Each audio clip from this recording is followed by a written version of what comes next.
Hello friends, ओम श्री गणेशाय नमो। ओम नमः शिवाय। आप सभी का स्वागत है आपकी अपनी यूट्यूब चैनल पर। फ्रेंड्स, आज हम आपको इस वीडियो में बताने जा रहे हैं 16 सोमवार की व्रत कब से प्रारंभ करने चाहिए। 16 सोमवार व्रत की पूजा विधि, नियम, महत्व और 16 सोमवार व्रत की पौराणिक व्रत कथा, व्रत की उद्यापन विधि के बारे में। फ्रेंड्स, वीडियो शुरू करने से पहले आपसे रिक्वेस्ट है, अगर आप हमारे चैनल पर नए हैं और आपने अभी तक चैनल को सब्सक्राइब नहीं किया है तो प्लीज़ सब्सक्राइब कीजिएगा चैनल को, साथ ही प्रेस कीजिएगा बेल आइकन को, जिससे नए वीडियो से रिलेटेड नोटिफिकेशन आपको तुरंत प्राप्त हो सके। और वीडियो पसंद आने पर वीडियो को लाइक और शेयर जरूर कीजिएगा ताकि सभी भक्तों को इस वीडियो का लाभ प्राप्त हो सके। और कमेंट बॉक्स में ओम नमः शिवाय जरूर लिखिएगा। पवित्र माह श्रावण में भगवान शिव जी की कृपा पाने के लिए 16 सोमवार व्रत का विधान शास्त्रों में बताया गया है।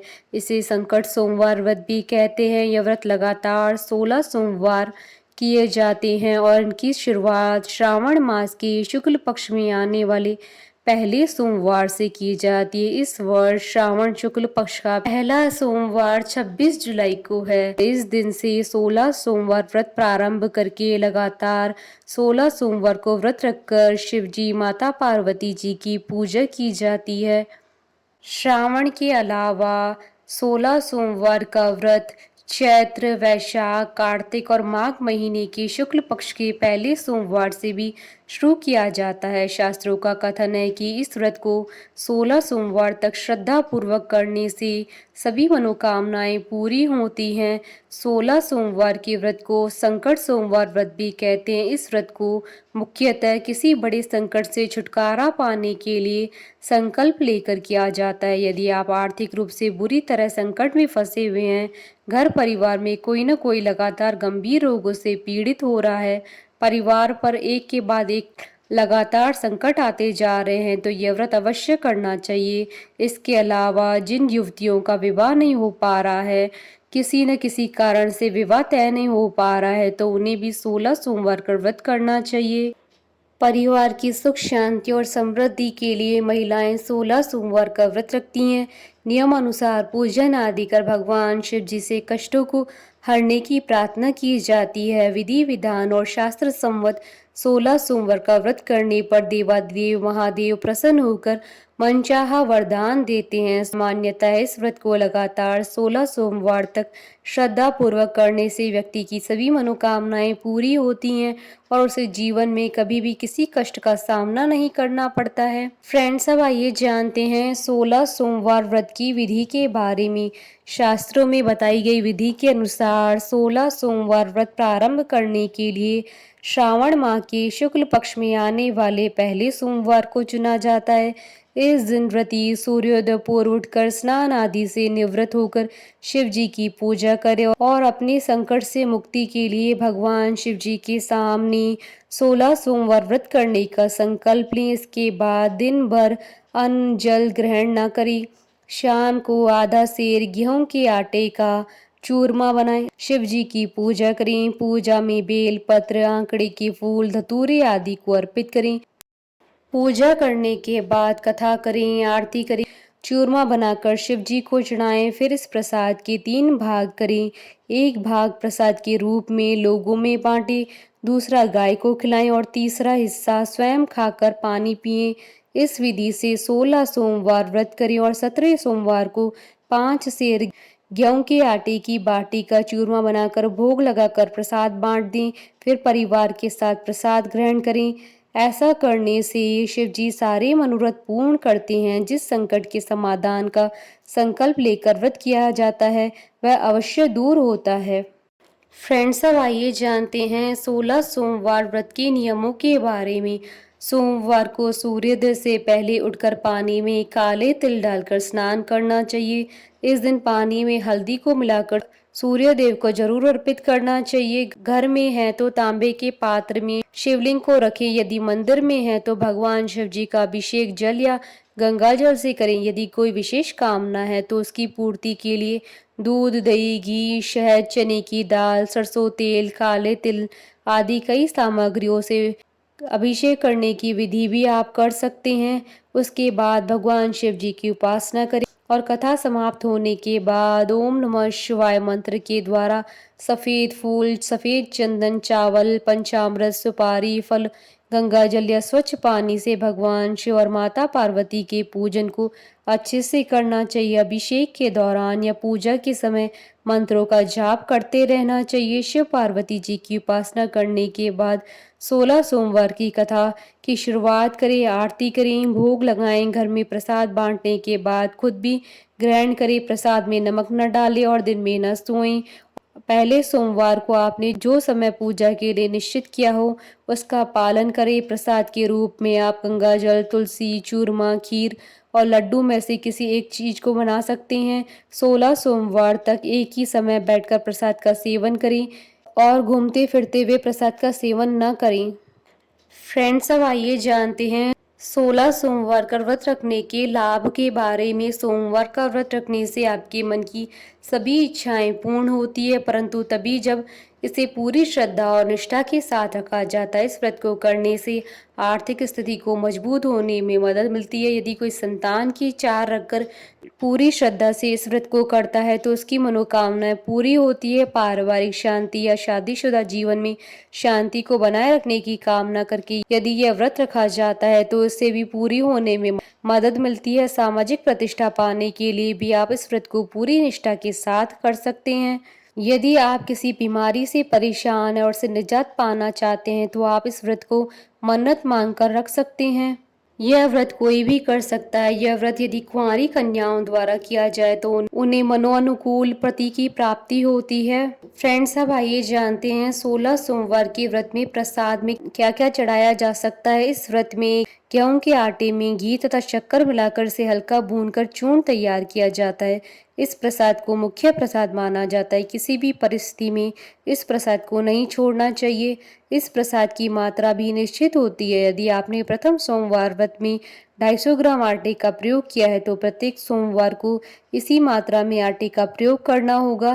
इस प्रसाद का स्थान विशेष के अनुसार भिन्न भिन्न नाम से जाना जाता है। कहीं गेहूं के आटे का चूर्ण तो कहीं पंजीरी इत्यादि कहा जाता है। इस व्रत में प्रसाद के रूप में चूर्ण के साथ साथ किसी भी एक फल का उपयोग कर सकते हैं, परंतु जिस फल को आप एक बार उपयोग करेंगे उस फल को सभी सोमवार व्रत में उतनी ही मात्रा में उपयोग करना होगा, अन्यथा व्रत खंडित हो जाएगा। फ्रेंड्स, अब आइए जानते हैं 16 सोमवार व्रत के उद्यापन की विधि के बारे में। इस सोमवार व्रत का उद्यापन 17वें सोमवार के दिन करना चाहिए। उद्यापन किसी कुशल पंडित के द्वारा ही कराना चाहिए। उद्यापन में भी उसी समय पूजा करनी चाहिए जिस समय आप प्रत्येक सोमवार को पूजा करते थे। उद्यापन में 1.25 किलो आटे का प्रसाद चढ़ाना चाहिए। प्रसाद को 3 भाग में विभक्त कर देना चाहिए तथा पहले बताए गए अनुसार तीसरा भाग स्वयं खाना चाहिए। उद्यापन में दशमांश जप का हवन करके सफेद वस्तुओं जैसे चावल, श्वेत वस्त्र, दूध, दही, बर्फी, चांदी तथा फलों का दान करना चाहिए। इस दिन विवाहित दंपतियों को भी जिमाया जाता है। दंपतियों का चंद्र दर्शन और विधिवत पूजन किया जाता है।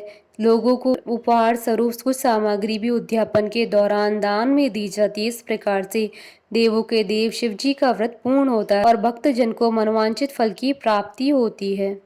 फ्रेंड्स, अब आइए प्रारंभ करें 16 सोमवार व्रत की पौराणिक व्रत कथा। एक समय श्री महादेव जी पार्वती जी के साथ भ्रमण करते हुए मृत्यु लोक में अमरावती नगरी में आए। वहां के राजा ने शिव मंदिर बनवाया था जो कि अत्यंत भव्य और रमणीक तथा मन को शांति पहुंचाने वाला था। भ्रमण करते समय शिव पार्वती भी वहां ठहर गए। पार्वती जी ने कहा, हे नाथ, आओ आज इसी स्थान पर चौरस पासे खेलें। खेल प्रारंभ हुआ। शिवजी कहने लगे, मैं जीतूंगा। इस प्रकार उनकी आपस में वार्तालाप होने लगी। उस समय पुजारी जी पूजा करने आए। पार्वती जी ने पूछा, पुजारी जी बताइए जीत किसकी होगी? पुजारी बोला, इस खेल में महादेव जी के समान कोई दूसरा पारंगत नहीं हो सकता, इसलिए महादेव जी यह बाजी जीतेंगे। परंतु हुआ उल्टा, जीत पार्वती जी की हुई। अतः पार्वती जी ने पुजारी को कोढ़ी होने का श्राप दे दिया कि तूने मिथ्या भाषण किया है। अब तो पुजारी कोढ़ी हो गया। शिव पार्वती जी दोनों वापस चले गए। कुछ समय पश्चात अप्सराएं पूजा करने आई। अप्सराओं ने पुजारी से उसके कोढ़ी होने का कारण पूछा। पुजारी ने सब बातें बता दी। अप्सराएं कहने लगी, पुजारी जी आप 16 सोमवार का व्रत करें तो शिव जी प्रसन्न होकर आपका संकट दूर करेंगे। पुजारी जी ने अप्सराओं से व्रत विधि पूछी। अप्सराओं ने व्रत करने और व्रत के उद्यापन करने की संपूर्ण विधि बता दी। पुजारी ने विधि पूर्वक श्रद्धा भाव से व्रत प्रारंभ किया और अंत में व्रत का उद्यापन भी किया। व्रत के प्रभाव से पुजारी जी रोग मुक्त हो गए। कुछ दिनों बाद शंकर पार्वती जी पुनः उस मंदिर में आए तो पुजारी जी को रोग मुक्त देखकर पार्वती जी ने पूछा, मेरे दिए हुए श्राप से मुक्ति पाने का तुमने कौन सा उपाय किया? पुजारी जी ने कहा, हे माता, अप्सराओं द्वारा बताए गए 16 सोमवार के व्रत करने से मेरा ये कष्ट दूर हुआ। पार्वती जी ने भी 16 सोमवार का व्रत किया, जिससे उनसे रूठे हुए कार्तिकी जी भी अपनी माता से प्रसन्न होकर आज्ञाकारी हुए। कार्तिकी जी ने पूछा, हे माता, क्या कारण है कि मेरा मन सदा आपके चरणों में लगा रहता है? पार्वती जी ने कार्तिकेय को 16 सोमवार के व्रत का महात्म तथा विधि बताई। तब कार्तिकेय जी ने भी इस व्रत को किया तो उनका बिछड़ा हुआ मित्र मिल गया। अब मित्र ने भी इस व्रत को अपने विवाह होने की इच्छा से किया। फलतः वह विदेश गया। वहां के राजा की कन्या का स्वयंवर था। राजा ने प्रण किया था कि हथनी जिस व्यक्ति के गले में वरमाला डाल देगी उसी के साथ राजकुमारी का विवाह करूंगा। यह ब्राह्मण मित्र भी स्वयंवर देखने की इच्छा से वहां एक और जाकर बैठ गया। हथनी ने इसी ब्राह्मण मित्र को माला पहनाई तो राजा ने बड़ी धूमधाम से अपनी राजकुमारी का विवाह उसके साथ कर दिया। तत्पश्चात दोनों सुखपूर्वक रहने लगे। एक दिन राजकन्या ने पूछा, हे नाथ, आपने कौन सा पुण्य किया जिससे हथनी ने आपके गले में वरमाला पहनाई? ब्राह्मण पति ने कहा, मैंने कार्तिकी जी के द्वारा बताए अनुसार 16 सोमवार का व्रत पूर्ण विधि विधान सहित श्रद्धा भक्ति से किया, जिसके फल के कारण मुझे तुम्हारे जैसे सौभाग्यशाली पत्नी मिली। अब तो राजकन्या ने भी सत्य पुत्र प्राप्ति के लिए व्रत किया और सर्वगुण संपन्न पुत्र प्राप्त किया। बड़े होकर पुत्र ने भी राज्य प्राप्ति की कामना से 16 सोमवार का व्रत किया। राजा के देवलोक होने पर इसी ब्राह्मण कुमार को राजगद्दी मिली। फिर भी वह इस व्रत को करता रहा। एक दिन उसने अपनी पत्नी से पूजा सामग्री शिवालय ले चलने को कहा, परंतु उसने पूजा सामग्री अपनी दासियों द्वारा भिजवा दी। जब राजा ने पूजन समाप्त किया तो आकाशवाणी हुई कि हे राजा, तुम इस पत्नी को त्याग कर दो, नहीं तो राजपाट से हाथ धोना पड़ेगा। प्रभु की आज्ञा मानकर उसने पत्नी को महल से निकाल दिया। तब वह अपने भाग्य को कोसती हुई एक बुढ़िया के पास गई और अपना दुखड़ा सुनाया तथा बुढ़िया को बताया, मैं पूजन सामग्री राजा के कहे अनुसार शिवालय में नहीं ले गई तो राजा ने मुझे निकाल दिया। बुढ़िया ने कहा, तुझे मेरा काम करना पड़ेगा। उसने स्वीकार कर लिया। तब बुढ़िया ने सूत की गठरी उसके सिर पर रखी और बाजार भेज दिया। रास्ते में आंधी आई तो सिर पर रखी गठरी उड़ गई। बुढ़िया ने डांट कर उसे भगा दिया। अब रानी बुढ़िया के यहाँ से चलते चलते एक आश्रम में पहुंची। गोसाई जी उसे देखते ही समझ गए कि यह उच्च घराने की अबला विपत्ति की मारी है। वह उसे धैर्य बंधाते हुए बोले, बेटी तू मेरे आश्रम में रहे, किसी प्रकार की चिंता मत कर। रानी आश्रम में रहने लगी, परंतु जिस जिस वस्तु को वह हाथ लगाती वह वस्तु खराब हो जाती। यह देखकर गोसाई जी ने पूछा, बेटी किस देव के अपराध से ऐसा होता है? रानी ने बताया कि मैंने अपने पति की आज्ञा का उल्लंघन किया और शिवालय में पूजन के लिए नहीं गई, इससे मुझे घोर कष्ट उठाने पड़ रहे हैं। गोसाई जी ने शिव जी से उसके कुशल क्षेम के लिए प्रार्थना की और कहा, बेटी तुम 16 सोमवार का व्रत विधि के अनुसार करो। तब रानी ने विधि पूर्वक व्रत किया। व्रत के प्रभाव से राजा को रानी की याद आई और दूतों को उसकी खोज में भेज दिया। आश्रम में रानी को देख दूतों ने राजा को बताया। तब राजा ने वहां जाकर गोसाई जी से कहा, महाराज यह मेरी पत्नी है, मैंने इसका परित्याग कर दिया था। कृपया इसे मेरे साथ जाने की आज्ञा दें। शिव जी की कृपा से प्रतिवर्ष 16 सोमवार का व्रत करते हुए वे आनंद से रहने लगे। अंत में शिवलोक को प्राप्त हुए। कथा सुनने के पश्चात शिव जी की आरती अवश्य करें। बोलिए भगवान शंकर, माता पार्वती जी की जय। हमारे साथ इस वीडियो में अंत तक बने रहने के लिए आपका धन्यवाद। ओम श्री गणेशाय नमः। ओम नमः शिवाय।